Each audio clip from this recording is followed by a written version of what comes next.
1941, Apollo Theater. Vincent Calabrese humiliates Bumpy Johnson before 200 people. Bumpy doesn't react, he gives a number 70. 72 hours later, New York discovers exactly 70 numbered pieces of Vincent spread across 7 locations. It wasn't chaos, it was calculation. How did one insult become a warning? Even the Mafia never forgot. To understand how it all led here, the story goes back to where it truly began. Red Hook Warehouse, 20 minutes before 2 in the morning. Blood still warm.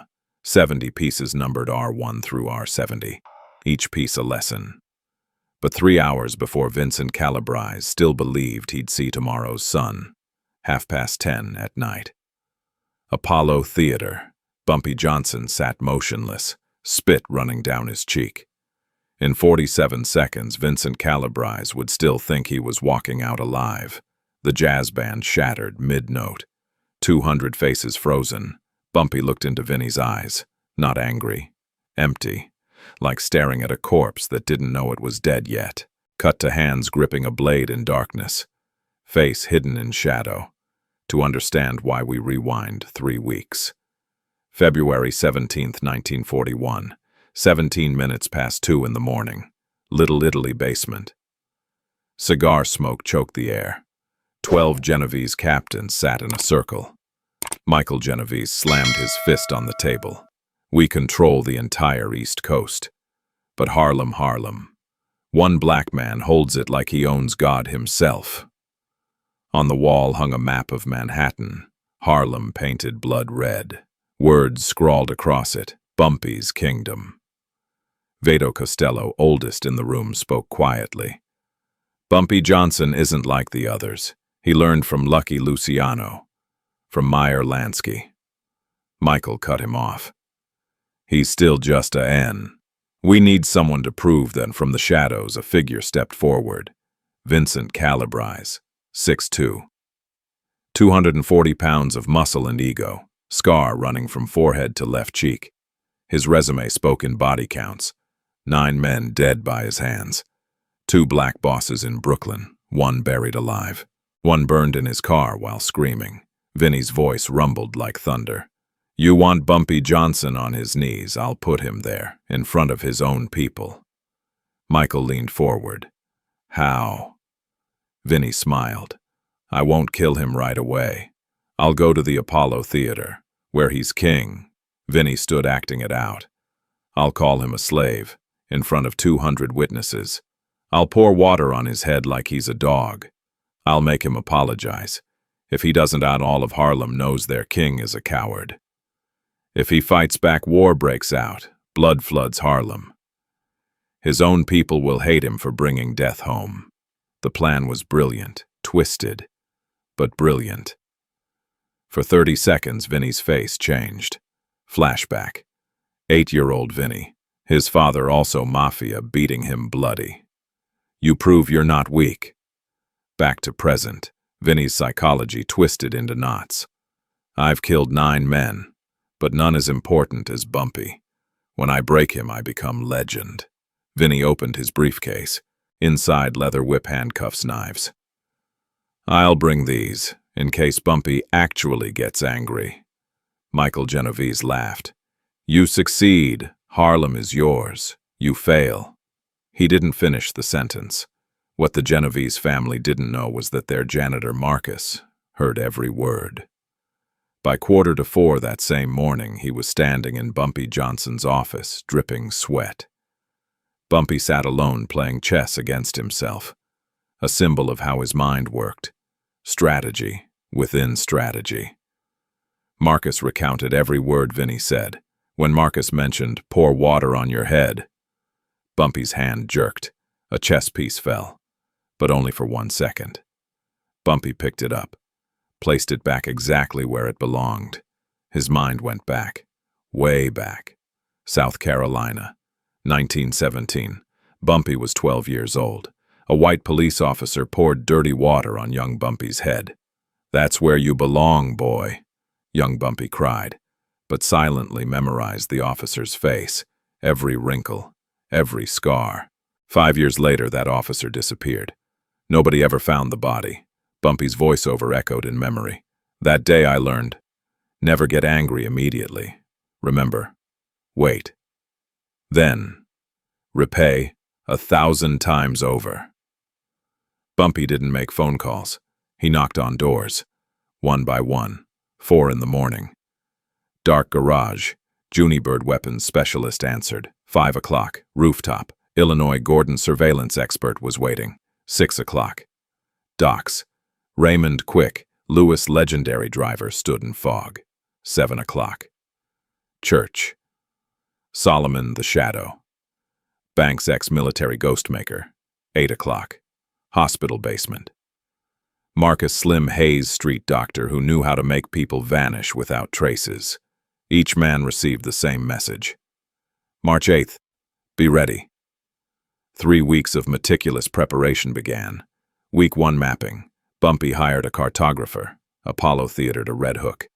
17 different routes, 7 disposal points, each marked R1, R2 through R7. R for respect. Week 2 rehearsal. 5 men practiced silent capture. Solomon taught chloroform technique through cloth. Exactly 7 seconds. Raymond drilled all 17 routes, had to know them blindfolded. Slim prepared medical instruments. So no blood splatter outside the perimeter. Week 3 psychological warfare. Bumpy sent watchers on Vinny. They reported back. Vinny bragging in 12 different bars. Vinny lifting weights every morning, confident in physical strength. Vinny buying a new suit, preparing for his performance.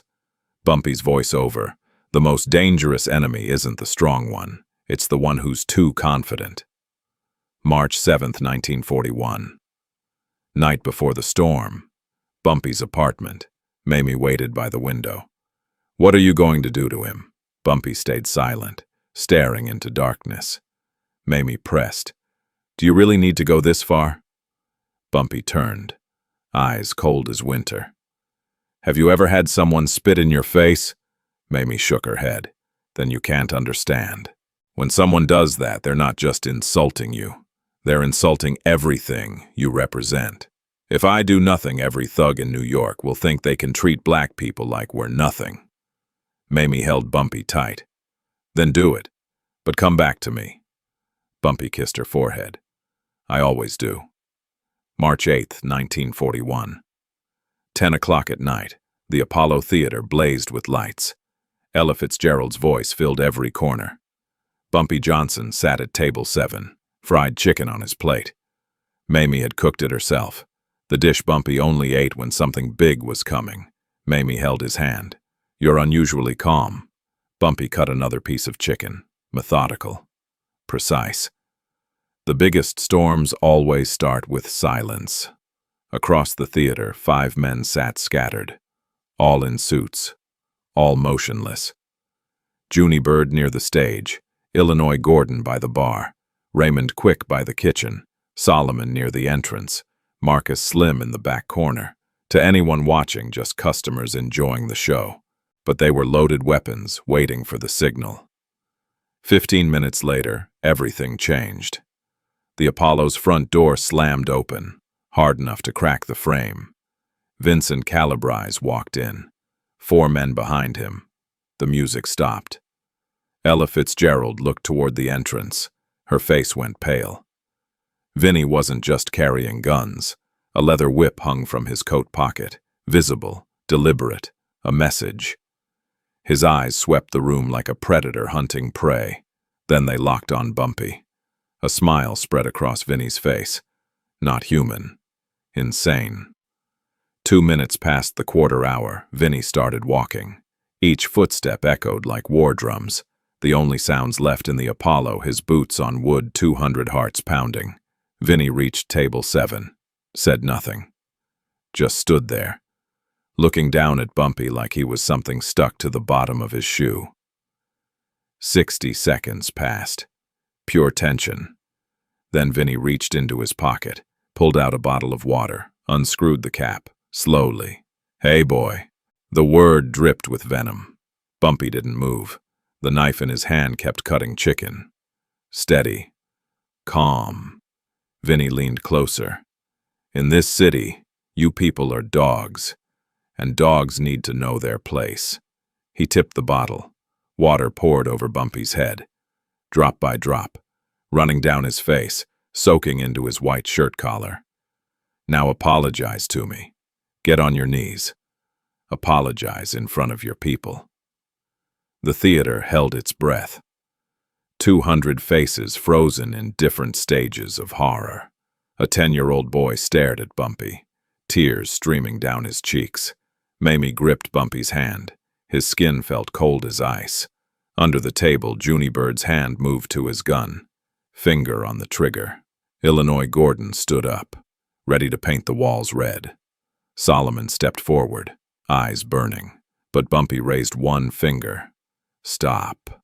All 5 men sat back down, even though every cell in their bodies screamed to tear Vinny apart.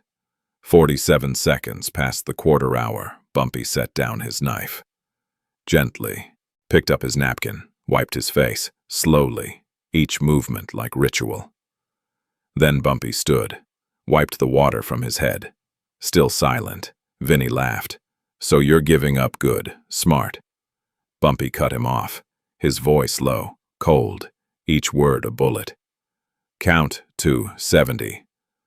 Vinny's smile faltered. What? Bumpy looked straight into Vinny's eyes. For the first time, Vinny saw something in those eyes. Not anger, not hatred. Death itself. 70. That's how many pieces they'll find you in. Bumpy pointed at Vinny, then turned to the 4 bodyguards. You 4. Leave now. Go back to Little Italy. Tell Michael Genevese Harlem still has a king, and that king just issued a death sentence. 20 minutes past 10. Vinny forced a laugh. You're threatening me.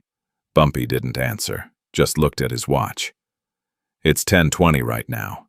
You have 60 seconds to walk out that door. If you're still here after 60 seconds, I'll kill you. Right here. Then war breaks out. Blood floods New York. But if you walk out that door, Bumpy smiled, the coldest smile in Harlem's history. You have 3 days to pray, because in 3 days all of New York will know the price of disrespecting Bumpy Johnson. Split-screen clock ticking, Vinny's face crumbling. Seconds 1 through 20, Vinny still smiling, but sweat starting. Seconds 21 through 40. Vinny looking around, 200 T-Allen pairs of eyes staring. Seconds 41 through 50. Vinny's bodyguard whispered, Boss, we should go. Seconds 51 through 59. Vinny looked into Bumpy's eyes. Finally understood. Second 60. Vinny turned, started walking toward the door. But before leaving, he spun around, screamed, Who do you think you are? You're just a N. Bumpy didn't respond, just told Mamie, Go home. I have business to handle. Then Bumpy sat down, picked up his fork, continued eating chicken. It's done. He's dead. He just doesn't know it yet. What Vinny didn't realize was that walking out of the Apollo meant walking into the most carefully laid trap Bumpy Johnson had ever set. 33 minutes past 10.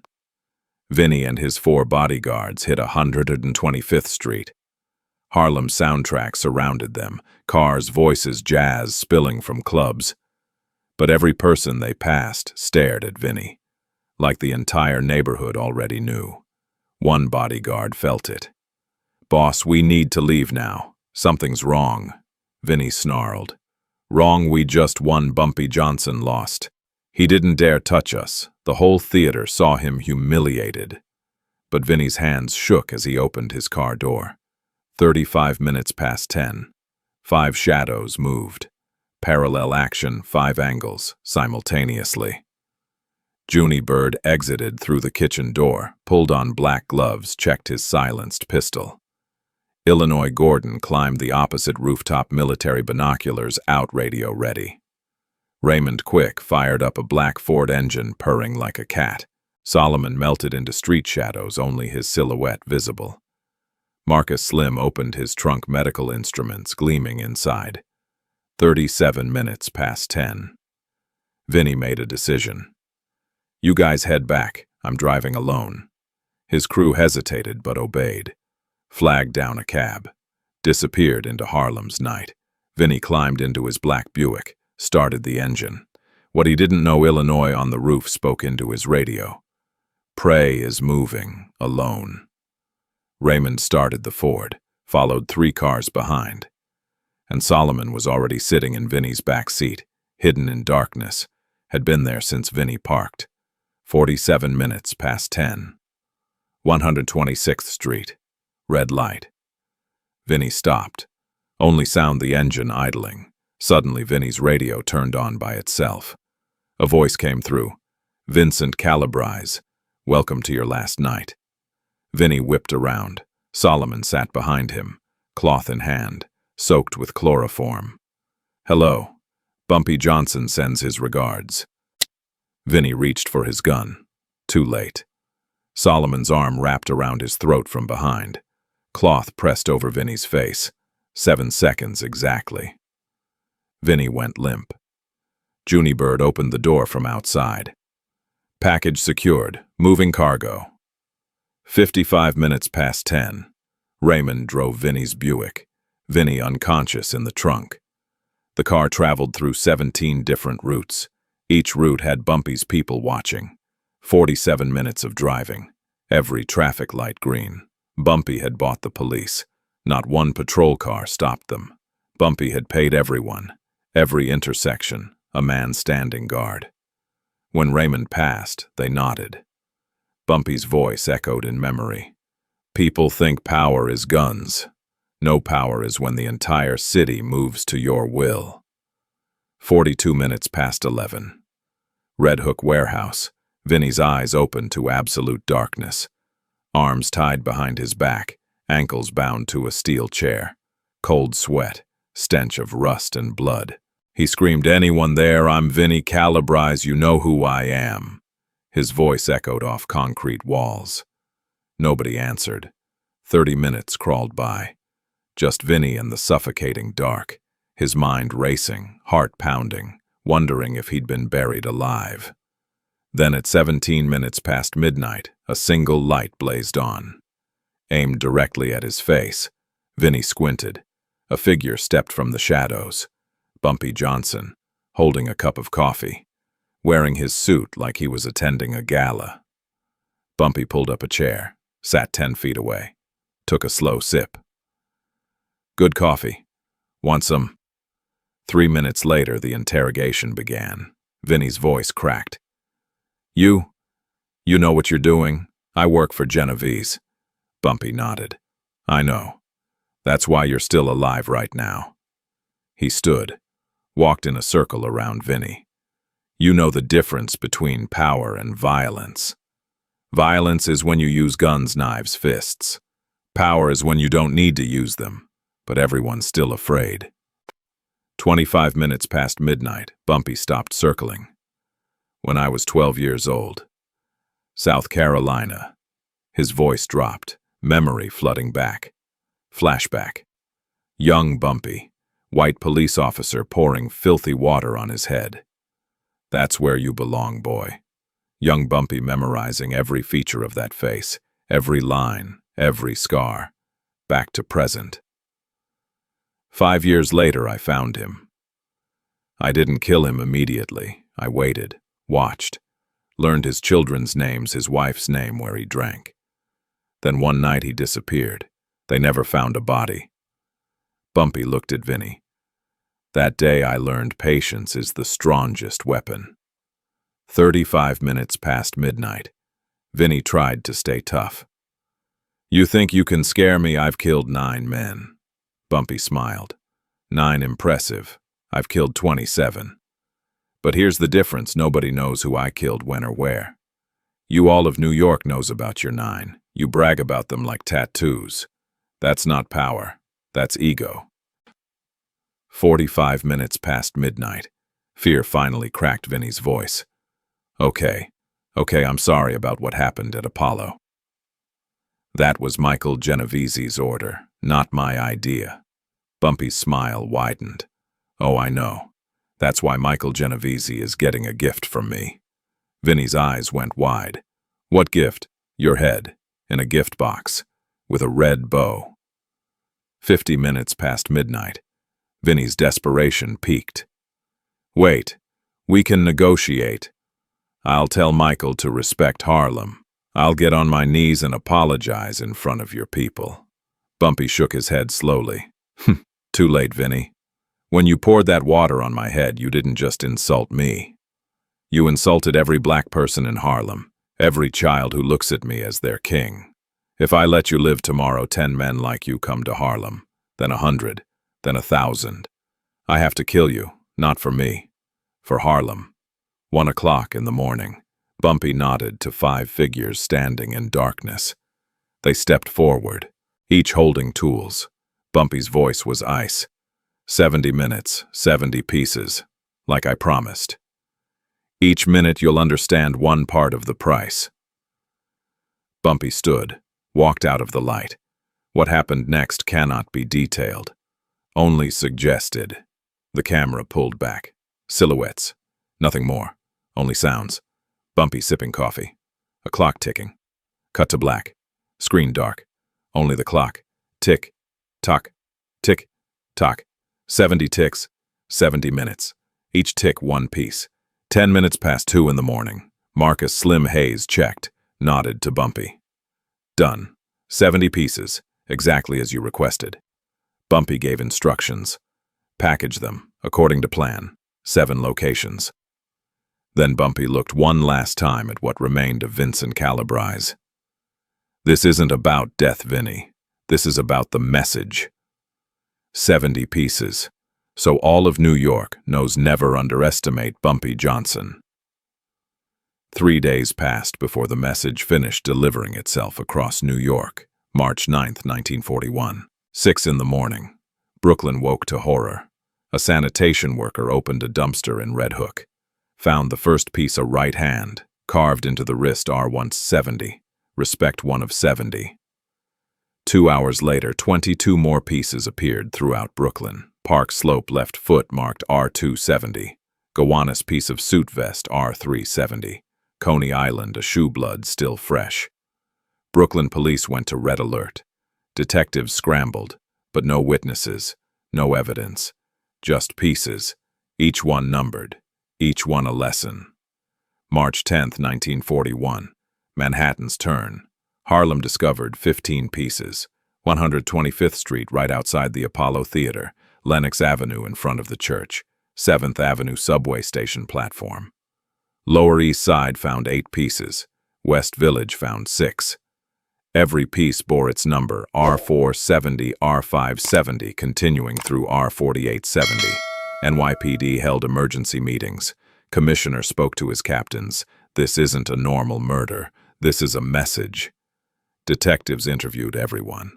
200 witnesses from Apollo Theater. Every single person said the same thing. I didn't see anything. I don't know anything. The case went ice cold in hours. March 11, 1941. The final day. Bronx received 12 pieces. Queens received 6. And then came piece number 70. A luxury gift box, delivered directly to Michael Genevese's desk in Little Italy. Michael opened it, vomited immediately. Inside Vincent Calabrese's head. Eyes still open. Staring, like they could still see. In the mouth a folded note. Michael pulled it out with shaking hands. Read the words.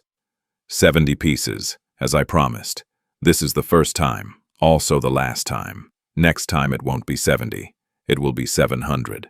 Bumpy Johnson, King of Harlem. March 12th, 1941. 2 in the afternoon. The Genevese family gathered in Little Italy. 12 captains sat around the table. This time nobody spoke. The gift box still sat there, blood seeping through expensive wrapping. Michael Genovese's hands trembled. We have to retaliate. Frank Costello, 70 years old, the most experienced man in the room, shook his head slowly. Retaliate. 70 pieces. Michael, not 5, not 10. 70. He counted each one. He numbered each one. This isn't the act of an angry man. This is art. 15 minutes later, Costello stood, walked to the wall map of New York City. His finger traced across boroughs. You see it. 70 pieces spread across 7 districts. Harlem 15 pieces, Brooklyn 23, Manhattan 14, Bronx 12, Queens 6. Not random. Each number has meaning. Michael leaned forward. What meaning? Costello turned, his eyes grave. 15 equals the years Bumpy's ruled Harlem. 23 equals Vinny's age. 14 equals the days since you gave Vinny the order. 12 equals the number of captains in this room. 6 equals Vinny's children. Bumpy investigated down to the children. The room went silent. Dead silent. Every man understood what that meant. Bumpy Johnson knew everything about them. Their families. Their secrets. Their weaknesses. Before he ever made a move. 2:30. Costello continued. You want war with this man? Someone who knows everything about us before acting. Someone who can scatter 70 pieces across NYC and the police find known evidence. Someone who silenced 200 witnesses with just a look. Michael clenched his jaw. So what do? Costello relit his cigar. We call and we apologize. 3:00. Michael Genevese picked up the phone, hands shaking so badly he could barely dial. The phone rang once. Bumpy answered. Yes, Michael's voice cracked. Bumpy, this is Michael Genevese. Bumpy's tone was casual, like discussing weather. I know. I've been waiting for this call. Michael swallowed. About Vinny. Bumpy cut him off. You received the gift. Michael's throat went dry. Yes, we did. Good. Then you understand the message. Harlem is mine. Don't ever forget. Michael forced the words out. We respect the boundaries. Bumpy's voice turned cold. Not respect the boundaries. Respect me. Now if there's nothing else. Click. Bumpy hung up first. Michael sat there, phone still at his ear, listening to dead air. Every captain in the room saw what just happened. The most powerful Italian family in New York had just been dismissed. Like children. Like nothing. The aftermath of Vincent Calabrese's death spread through New York like a disease no one could cure. 1 week later, the Apollo Theater made a decision. Table 7 would never be occupied again. A small wooden sign hung on the wall above it. Respect is earned, not given. March 8, 1941. 70 pieces, 7 locations, 1 message. Every mob boss who came to Harlem made a pilgrimage to see that table. Not out of curiosity, out of necessity. It was a lesson. Written in blood, carved into memory, the table became a shrine. A warning, a reminder of what happened when you disrespected Bumpy Johnson. The years that followed proved the power of that one night. 1942. Young street thugs were brought to the Apollo by older gangsters, stood in front of Table 7, told the story, every detail. The water poured on Bumpy's head. The 70-minute countdown. The pieces scattered across 7 locations. These young men listened in silence. Fear in their eyes. Learning. 1945. Vincent Calabrese became a name every street kid knew, not as a hero, as a cautionary tale. Don't be like Vinny became the most common warning in New York's underworld. Parents told it to children. Bosses told it to soldiers. Everyone knew disrespect. Bumpy Johnson becomes 70 pieces. 1950. A decade had passed. Not a single Mafia family dared touch Harlem. Bumpy didn't need to kill anyone else, didn't need to fire another shot. All he had to do was mention 70 pieces. Rivals backed down immediately. Negotiations ended before they started. The mere memory of Vincent Calabrese was weapon enough. But 2 decades of peace came with a price that only Bumpy Johnson truly understood. 1961, 20 years after that night at the Apollo. Bumpy Johnson walked through the theater doors. 55 years old now, hair gone gray, face lined with years. He moved slowly to table 7, the first time he'd sat there since March 8, 1941. The wooden sign still hung on the wall. The words still clear. Respect is earned, not given. March 8, 1941. 70 pieces, 7 locations, 1 message. Bumpy sat down, alone. The theater was quiet, empty except for a few afternoon customers. Then a 10-year-old boy ran up, eyes wide with recognition. "You're Bumpy Johnson, aren't you?" Bumpy nodded slowly. The boy's excitement bubbled over. "You're the one who killed Vinnie Calabrese, right?" Bumpy looked at the child, his eyes sad, tired. "How do you know about that?" The boy beamed. "Everyone knows you're a hero." The word hung in the air like smoke. Bumpy turned to the window, stared out at Harlem streets. His voiceover began low and heavy. "A hero? No, I'm not a hero. I'm a man who had to kill to survive. That night at Red Hook, I didn't kill a person. I killed a symbol, the symbol of black people being treated as nothing." His mind drifted back. 20 years disappeared. Red Hook Warehouse, 45 minutes past midnight. March 9th, 1941. Bumpy standing in the shadows, watching his 5 men prepare. For one moment, just one, Bumpy had hesitated, asked himself, is there another way? But then the memories flooded back. The children's faces at the Apollo, tears streaming, the water dripping down his own face. Vinnie's words echoing, "You're just a N." Voiceover continued. "I had no choice. If I let him live, every black child in Harlem would grow up believing we will always be humiliated. That water wasn't just poured on me. It was poured on every person who looked like me. Every father trying to teach his son dignity. Every mother trying to raise her daughter with pride. If I did nothing, I told them all, your dignity means nothing." Back to 1961. The boy still stood there, waiting for Bumpy to say something. Bumpy stood, left money on the table, more than the meal cost. Before walking away, he turned to the boy. "You want to know the truth?" The boy nodded eagerly. Bumpy's voice dropped. "Those 70 pieces didn't make me stronger. They made me lonelier. Because from that day forward, people looked at me with fear, not respect. And fear. Fear only lasts while I'm alive. But respect lives forever." The boy's smile faded, confused. Bumpy sat back down, decided the child deserved more than cryptic wisdom. "Let me tell you what happened after that night. For 20 years I've ruled Harlem. Nobody challenges me. Nobody questions me. Sounds good, right? Sounds like power." Bumpy's eyes grew distant. "But every handshake feels different now. Every conversation carries weight. When I walk into a room, people stop talking, not out of respect, out of fear. They wonder if I say the wrong thing, will I end up like Vinnie? I have allies, business partners, associates, but friends, real friends, people who see Bumpy, not the legend." Bumpy shook his head.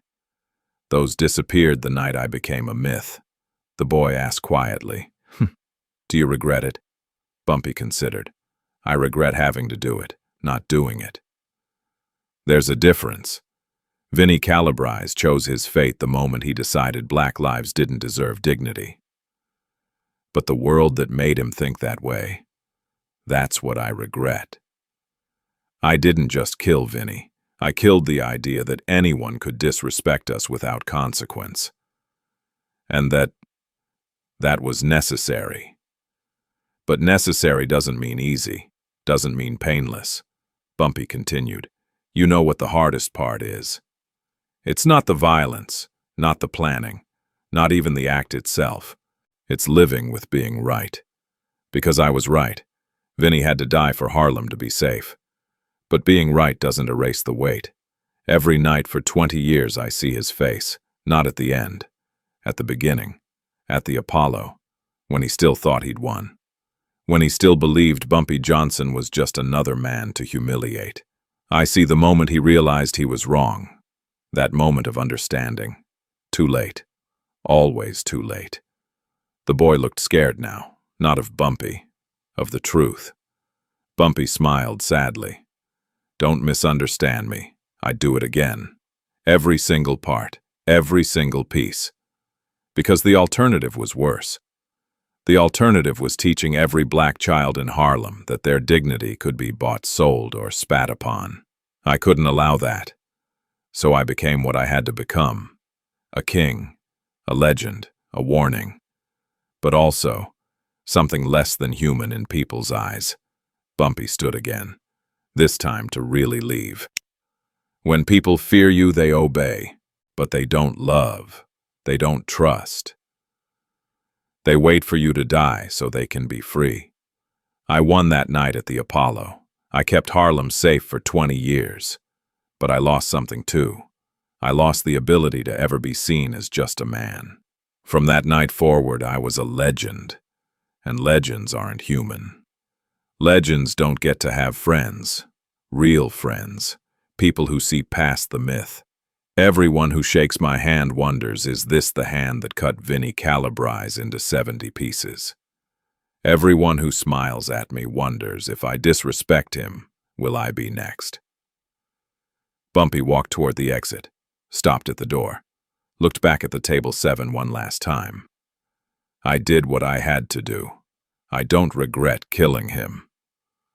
But I regret that the world made me choose between dignity and peace. I chose dignity, and I'd choose it again. But every night for 20 years I've wondered, what if there had been another way? What if Vinnie had just walked away after I warned him? What if Michael Genevese had shown respect from the start? What if the world didn't require blood to teach simple lessons about human worth? The boy didn't understand.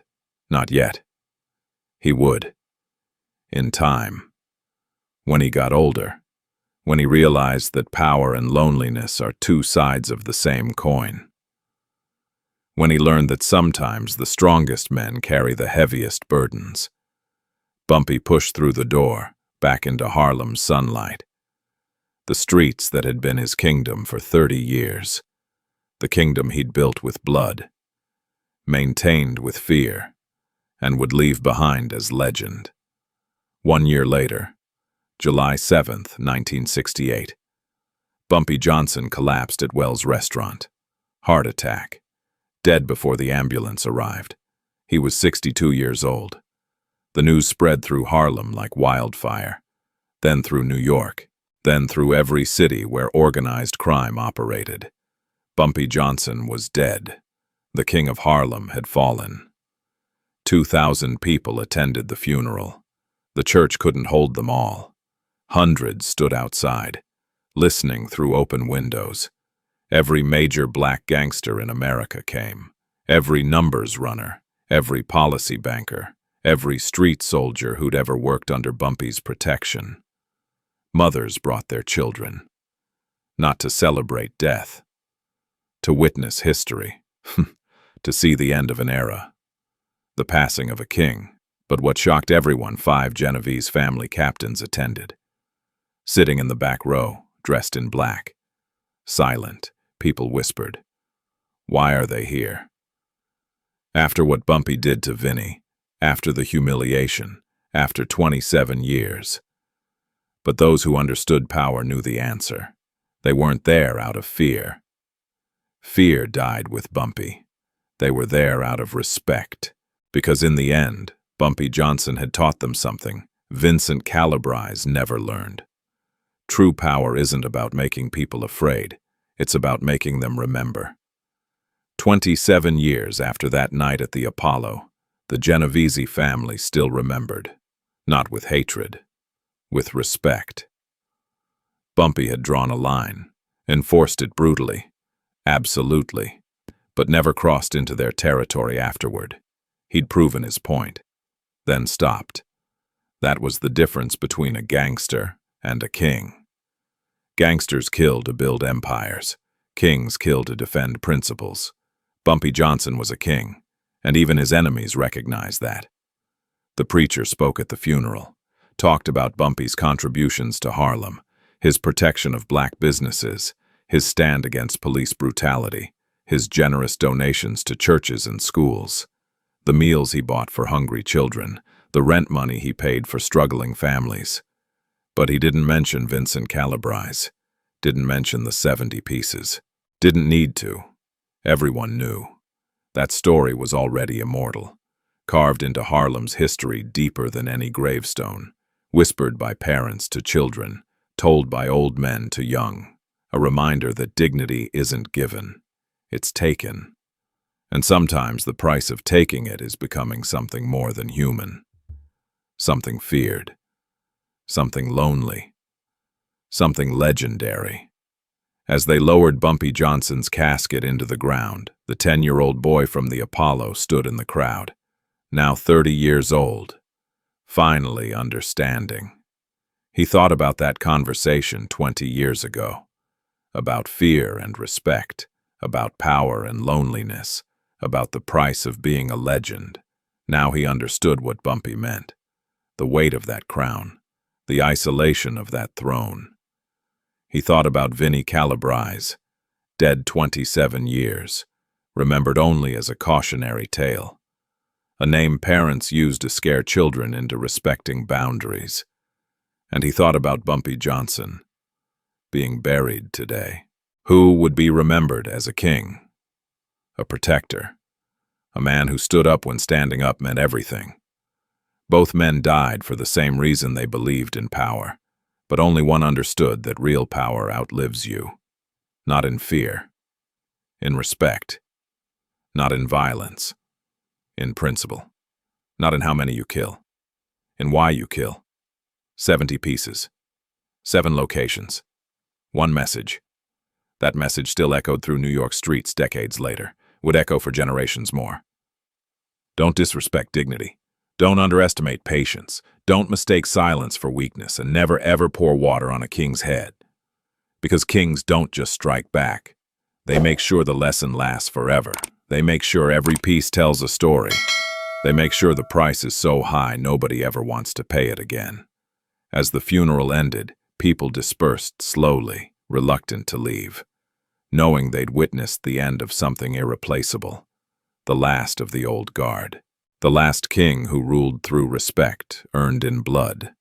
Harlem would have other leaders, other bosses, other men who claimed power, but none would carry the weight Bumpy carried. None would bear the burden of being both savior and executioner. None would understand that true power means being strong enough to be terrible, but wise enough to only be terrible once.